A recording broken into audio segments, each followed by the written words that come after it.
So ಗೆಳೆಯರೆ, ಭಾರತವು ಜಗತ್ತೇ ಮೆಚ್ಚುವಂತೆ ಮುನ್ನುಗ್ಗುತ್ತಿದ್ದು ಕೇವಲ ಇತಿಹಾಸವನ್ನಷ್ಟೇ ಸೃಷ್ಟಿಸುವುದಲ್ಲದೆ ಭವಿಷ್ಯದ ಅಡಿಪಾಯ ಕೂಡ ಹಾಕ್ತಾ ಇದೆ.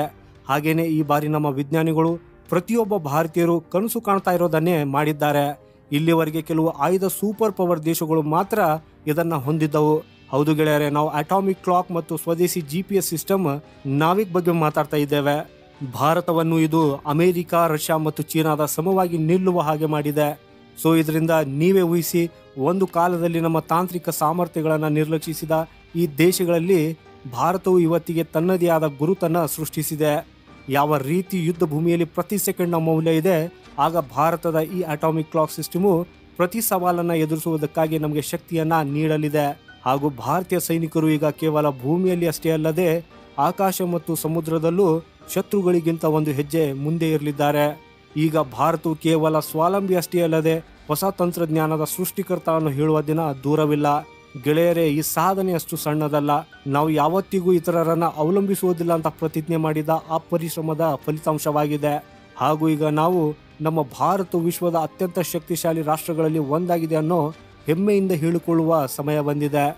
ಆದರೆ ಗೆಳೆಯರೇ, ವಿಡಿಯೋದಲ್ಲಿ ಮುಂದುವರಿಯುವ ಮೊದಲು ನಮ್ಮ ವಿಜ್ಞಾನಿಗಳ ಗೌರವಕ್ಕಾಗಿ ಈ ವಿಡಿಯೋನ ಲೈಕ್ ಮಾಡುತ್ತಾ ಕಮೆಂಟ್ ಬಾಕ್ಸ್ನಲ್ಲಿ ಜೈ ಹಿಂದ್ ಅಂತ ಬರೆಯೋದನ್ನ ಮರೆಯದಿರಿ. ಹಾಗೂ ಇದನ್ನ ನೆನಪಿನಲ್ಲಿಡಿ, ಜೈ ಹಿಂದ್ ಅಂತ ಹೇಳುವುದು ನಮ್ಗೆಲ್ರಿಗೂ ಹೆಮ್ಮೆಯ ವಿಷಯ.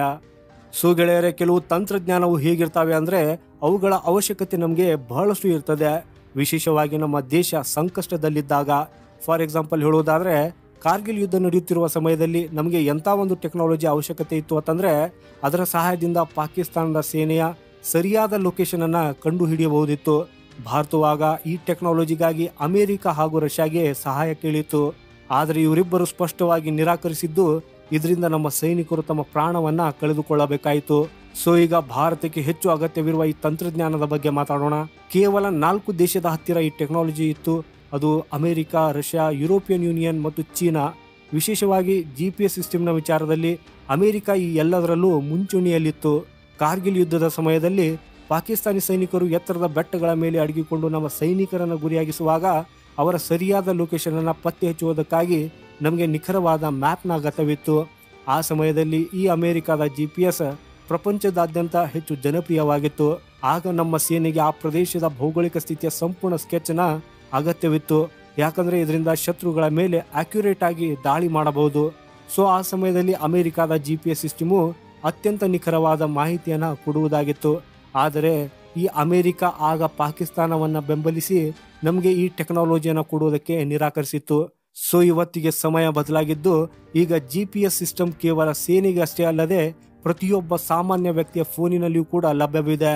ಈ GPS ಸಾರ್ವಜನಿಕರಿಗೆ ಲಭ್ಯವಾಗಿರಬಹುದು, ಆದರೆ ಇದು ಇನ್ನೂ ಅಮೆರಿಕದ ಸಿಸ್ಟಮ್ ಆಗಿದೆ ಹಾಗೂ ಪ್ರಪಂಚದ ಹೆಚ್ಚಿನ ದೇಶಗಳು ಇದರ ಮೇಲೇನೆ ಡಿಪೆಂಡ್ ಆಗಿವೆ. ಆದರೆ ಈಗ ಭಾರತವು ಇದನ್ನೇ ಸವಾಲಾಗಿ ತಗೊಂಡು ತನ್ನದೇ ಆದ GPS ಸಿಸ್ಟಮ್ ಅನ್ನ ಯಾಕೆ ಮಾಡಬಾರದು ಅಂತ ಯೋಚಿಸಿತು.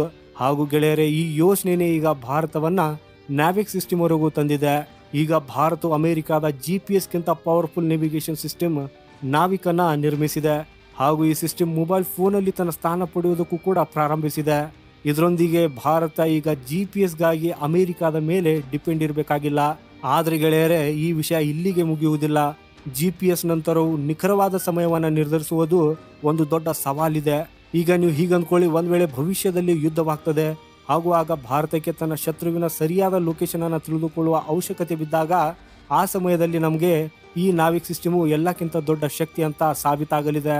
ಇದರಿಂದ ನಮ್ಮ ಪಡೆಗಳು ಎಲ್ಲ ಬೆಟ್ಟ, ಅರಣ್ಯ ಮತ್ತು ನಗರದ ಸೂಕ್ಷ್ಮ ವಿವರಗಳನ್ನು ತಕ್ಷಣವೇ ಪಡೆಯಲು ಸಾಧ್ಯವಾಗ್ತದೆ.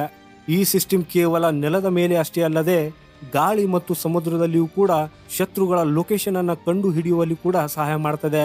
ಒಂದ್ ವೇಳೆ ನಾವು ಯಾವುದೇ ಪ್ರದೇಶದ ಮೇಲೆ ತಕ್ಷಣ ವಾಯುದಾಳಿ ನಡೆಸಬೇಕಾದ್ರೆ ಆಗ ಈ ಸಿಸ್ಟಮು ನಮಗೆ ನಿಖರವಾದ ಮ್ಯಾಪಿಂಗ್ ಮತ್ತು ಸಮಯದೊಂದಿಗೆ ಸಂಯೋಜಿಸುವ ಮೂಲಕ ನಮ್ಮನ್ನ ಶತ್ರುಗಳಿಗಿಂತ ಒಂದು ಹೆಜ್ಜೆ ಮುಂದಿಡಲಿದೆ. ಇದು ಕೇವಲ ನಮ್ಮ ಸೈನ್ಯದ ಸಾಮರ್ಥ್ಯವನ್ನು ಹೆಚ್ಚಿಸುವುದಷ್ಟೇ ಅಲ್ಲದೆ ಶತ್ರುಗಳ ಪ್ರತಿಯೊಂದು ಪ್ಲಾನ್ ಅನ್ನ ಸೋಲಿಸುವಲ್ಲಿ ಪರಿಣಾಮಕಾರಿಯಾಗಿರಲಿದೆ. ಗೆಳೆಯರೇ, ನಿಮಗಿದು ಗೊತ್ತಾ? ನಿಖರವಾದ ಸಮಯಕ್ಕಾಗಿ ನಾವು ಇನ್ನು ಅಮೆರಿಕದ ಮೇಲೆ ಅವಲಂಬಿತರಾಗಿದ್ದೇವೆ ಅನ್ನೋದು. ಹೌದು ಗೆಳೆಯರೇ, ನೀವು ಸರಿಯಾಗಿ ಕೇಳಿದಿರಿ. ಆಕ್ಚುಲಿ ಅಕ್ಯುರೇಟ್ ಸಮಯವನ್ನು ಹೇಳುವ ಈ ಸಿಸ್ಟಮ್ ಅನ್ನ ಅಟೋಮಿಕ್ ಕ್ಲಾಕ್ ಅಂತ ಕರೆಯಲಾಗ್ತದೆ. ಇಲ್ಲಿವರೆಗೆ ಈ ಟೆಕ್ನಾಲಜಿಯನ್ನು ಕೇವಲ ಈ 4 ದೇಶಗಳು ಹೊಂದಿದ್ದವು, ಅಂದರೆ ಅಮೆರಿಕ, ಯುರೋಪ್, ರಷ್ಯಾ ಮತ್ತು ಚೀನಾ. ಆದರೆ ಕಳೆದ ವರ್ಷ ಮೇ ತಿಂಗಳಲ್ಲಿ ಭಾರತವು ಈ ಅಟಾಮಿಕ್ ಕ್ಲಾಕ್ ಅನ್ನು ಕೂಡ ಯಶಸ್ವಿಯಾಗಿ ತಯಾರಿಸಿದೆ ಹಾಗೂ ಈಗ ಇದನ್ನು ಭಾರತೀಯ GPS ಸಿಸ್ಟಮ್ ನ್ಯಾವಿಕ್ನೊಂದಿಗೆ ಸಂಯೋಜಿಸಲಾಗುತ್ತಿದೆ. ಇದರರ್ಥ ಈಗ ಭಾರತವು ಪೂರ್ಣ ರೀತಿಯಲ್ಲಿ ಸ್ವಾವಲಂಬಿಯಾಗುತ್ತಿದೆ. ಭಾರತವು ಈಗ GPS ಸಿಸ್ಟಮ್ಗಾಗಿ ಹಾಗೂ ನಿಖರವಾದ ಸಮಯದ ನಿರ್ಧಾರಕ್ಕಾಗಿ ಯಾವುದೇ ಬೇರೆ ದೇಶದ ಮೇಲೆ ಈಗ ಡಿಪೆಂಡ್ ಇರುವುದಿಲ್ಲ. ಈಗಿಂದಲೇ ನಮ್ಮ ಸ್ಮಾರ್ಟ್ಫೋನ್ಗಳಲ್ಲಿ, ಕಂಪ್ಯೂಟರ್ಗಳಲ್ಲಿ, ಸ್ಮಾರ್ಟ್ ವಾಚ್ಗಳಲ್ಲಿ ಈ ಎಲ್ಲವುಗಳಲ್ಲಿ ಸ್ವದೇಶಿ ಆಟೋಮಿಕ್ ಕ್ಲಾಕ್ ಮುಖಾಂತರ ನಿಖರವಾದ ಸಮಯವನ್ನು ತೋರಿಸಲಾಗುತ್ತದೆ. ಇದೊಂದು ದೊಡ್ಡ ಸಾಧನೆಯಾಗಿದೆ ಅಂತಾನೆ ಹೇಳಬಹುದು. ಯಾಕಂದ್ರೆ ಬಹಳಷ್ಟು ದೇಶಗಳು ಈ ತಂತ್ರಜ್ಞಾನವನ್ನು ರಚಿಸುವುದಕ್ಕಾಗಿ ಪ್ರಯತ್ನಿಸಿದವು, ಆದರೆ ಇದರಲ್ಲಿ ಅವರು ಸಕ್ಸಸ್ಫುಲ್ ಆಗಿಲ್ಲ. ಭಾರತ ಈಗ ಈ ಕ್ಲಬ್ಗೆ ಸೇರಿರುವಂತ 5ನೇ ದೇಶವಾಗಿದೆ. ಗೆಳೆಯರೇ, ಈ ಯಶಸ್ಸು ನಮ್ಮ ವಿಜ್ಞಾನಿಗಳ ಶ್ರಮದ ಫಲವಾಗಿದೆ ಹಾಗೂ ಈಗ ನಾವು ನಮ್ಮದೇ ಆದ ತಂತ್ರಜ್ಞಾನವನ್ನು ಹೊಂದಿದ್ದು ಬೇರೆಯವರ ಮೇಲೆ ಡಿಪೆಂಡ್ ಆಗಿಲ್ಲ. ಸೊ ಗೆಳೆಯರೇ, ಭಾರತವು ದಿನದಿಂದ ದಿನಕ್ಕೆ ಹೆಚ್ಚು ಸ್ವಾವಲಂಬಿ ಆಗೋದರ ಕಡೆಗೆ ಹೋಗುತ್ತಿದೆ ಅನ್ನೋದರ ಬಗ್ಗೆ ನಮಗೆ ಹೆಮ್ಮೆ ಇದೆ. ಸೊ ಇದರ ಬಗ್ಗೆ ನಿಮ್ಮ ಅಭಿಪ್ರಾಯ ಏನು ಅನ್ನೋದನ್ನ ನಮಗೆ ಕಮೆಂಟ್ ಮಾಡೋದರ ಮೂಲಕ ಖಂಡಿತ ತಿಳಿಸಿ. ಇನ್ನುವರೆಗೆ ಈ ವಿಡಿಯೋನ ಲೈಕ್ ಮಾಡಿಲ್ಲ ಅಂದ್ರೆ ಹಗಲಿರುಳು ಕೆಲಸ ಮಾಡುತ್ತಿರುವಂತ ನಮ್ಮ ವಿಜ್ಞಾನಿಗಳಿಗಾಗಿ ಈ ವಿಡಿಯೋನ ಲೈಕ್ ಮಾಡುತ್ತಾ ಈ ವಿಡಿಯೋನ ನಿಮ್ಮ 5 ಗೆಳೆಯರಿಗೆ ಶೇರ್ ಮಾಡಿ. ಯಾಕಂದ್ರೆ ಇದರಿಂದ ನಿಮ್ಮ ಗೆಳೆಯರಿಗೂ ಕೂಡ ಈ ಮಹತ್ವಪೂರ್ಣವಾದ ಮಾಹಿತಿ ತಲುಪಲಿ. ಹಾಗೇನೆ ಇಂಪಾರ್ಟೆಂಟ್ ವಿಷಯ ಅಂದ್ರೆ, ಇನ್ನುವರೆಗೂ ನಮ್ಮ ಈ ಚಾನೆಲ್ ಅನ್ನ ಯಾರು ಸಬ್ಸ್ಕ್ರೈಬ್ ಮಾಡಿಲ್ಲ ದಯವಿಟ್ಟು ಚಾನೆಲ್ ಸಬ್ಸ್ಕ್ರೈಬ್ ಮಾಡುತ್ತಾ ಪಕ್ಕದಲ್ಲಿರುವ ನೋಟಿಫಿಕೇಶನ್ ಬೆಲ್ ಐಕಾನ್ ಅನ್ನ ಆನ್ ಮಾಡಿ. ಸಿಗೋಣ ಮುಂದಿನ ವಿಡಿಯೋದಲ್ಲಿ. ವಂದೇ ಮಾತರಂ. ಭಾರತ್ ಮಾತಾ ಕಿ ಜೈ.